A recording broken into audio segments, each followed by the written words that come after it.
Potatoes are one of the simplest and most unassuming ingredients in the world, yet they have given rise to some of the most recognizable, debated, and emotionally charged dishes in American food culture. On the surface, a potato is just a starchy root vegetable, cheap, widely available, and nutritionally straightforward. But when you look closer, potato-based foods tell a much more complex story. They sit at the intersection of history, scarcity, innovation, industrialization, branding, and deeply personal memory. What makes these dishes powerful is not just how they taste, but what they represent. Many of the most popular potato dishes were not the result of careful culinary planning or refined technique. They were accidents, improvisations, or solutions to immediate problems that happened to work so well they became permanent.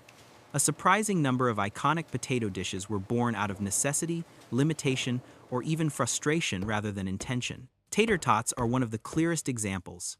Created in 1953 by the founders of Ore-Ida in Oregon, they were originally nothing more than a way to use leftover potato scraps from French fry production. Instead of discarding the small bits, the company chopped them, added seasoning and flour, and extruded them into small, uniform cylinders. At first, Americans were reluctant to pay for what looked like processed leftovers. The company responded by lowering the price and even giving them away. But once people tasted them, perception changed immediately, and demand followed. Today, tater tots are a staple across the country, from school cafeterias to restaurant menus. The same pattern appears again and again. Potato skins were initially a byproduct, something that would have been thrown away after making mashed or baked potatoes. Hash browns emerged as a practical way to reuse leftover boiled potatoes, turning yesterday's food into something crispy and desirable. Even potato chips now, a global snack industry worth tens of billions of dollars, were invented out of irritation. A chef, frustrated with a customer complaining that his fried potatoes were too thick, sliced them paper thin and fried them to an extreme crispness as a form of sarcasm. Instead of rejecting them, the customer loved them. These stories point to a consistent principle. Constraint drives creativity, and what begins as waste or frustration can evolve into something culturally significant. Beyond origin stories, the physical transformation of the potato, how it is cut, shaped, and cooked, plays a major role in how it is experienced. Shape is not just about appearance. It directly influences texture, and texture is often what determines satisfaction. Curly fries and waffle fries illustrate this perfectly. Their distinctive shapes increase surface area, allowing for more contact with heat and oil, which results in more crispy edges. That crispiness becomes the defining characteristic of the dish, sometimes even more important than the flavor itself.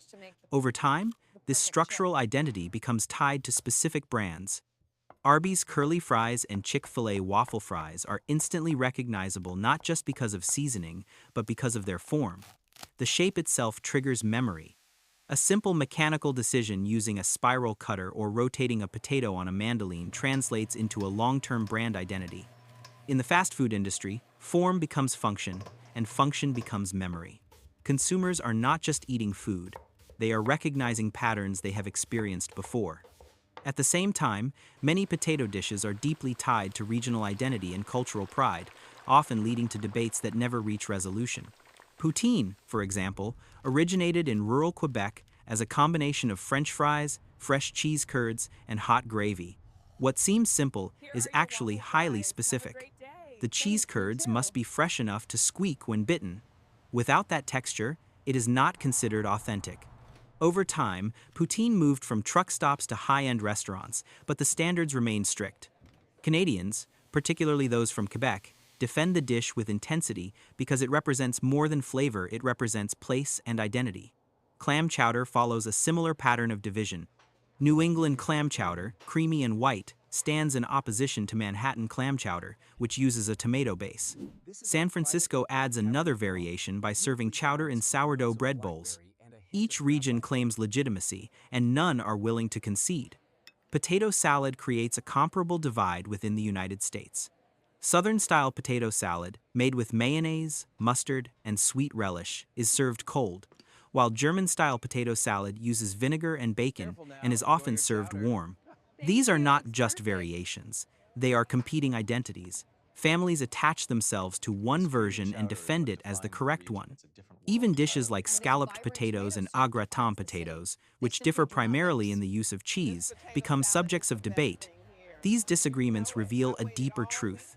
Food is not just about nourishment, it is a reflection of belonging, tradition, and personal history. What is particularly striking is how many of these dishes began as poor food or simple side dishes, but eventually evolved into comfort food staples or even indulgent centerpieces. Mashed potatoes, once considered food for the lower classes, are now one of the most beloved dishes in American cuisine. The potato itself was originally viewed with suspicion in Europe, associated with disease and moral decline. Over time, it became a dietary foundation. In the United States, that foundation was expanded. Loaded baked potatoes, for example, take a simple baked potato and layer it with butter, cheese, sour cream, and bacon, transforming it into something rich and indulgent. Loaded mashed potatoes and twice-baked potatoes follow the same pattern, where the original ingredient becomes almost secondary to the added components. These dishes reflect a broader cultural tendency.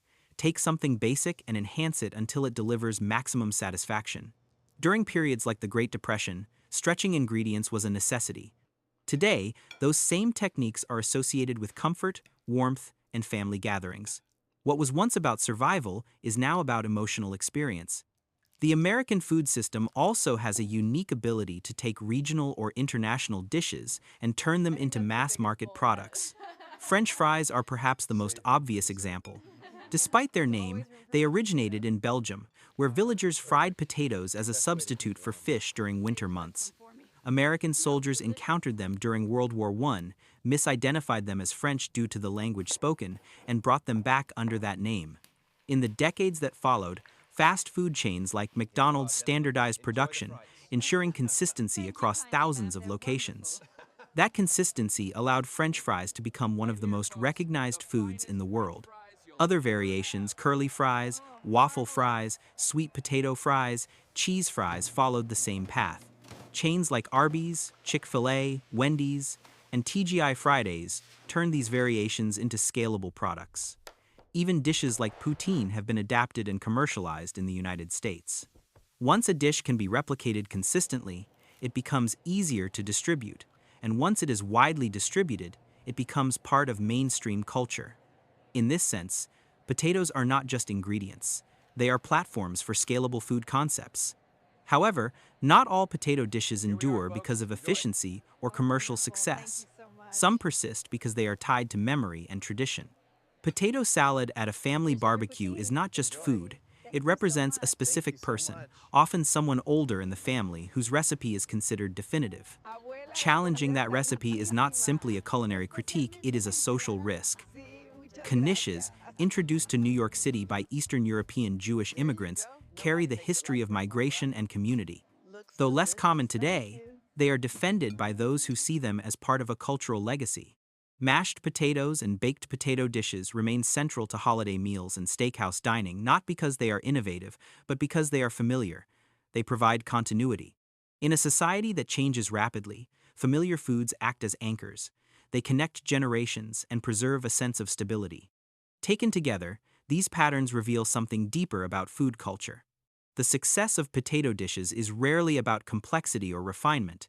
It is about utility, adaptability, and emotional resonance. A potato can exist in many forms, cheap or expensive, simple or elaborate, local or global. It can be fried, baked, mashed, sliced, or reshaped into entirely new formats. More importantly, it can carry meaning.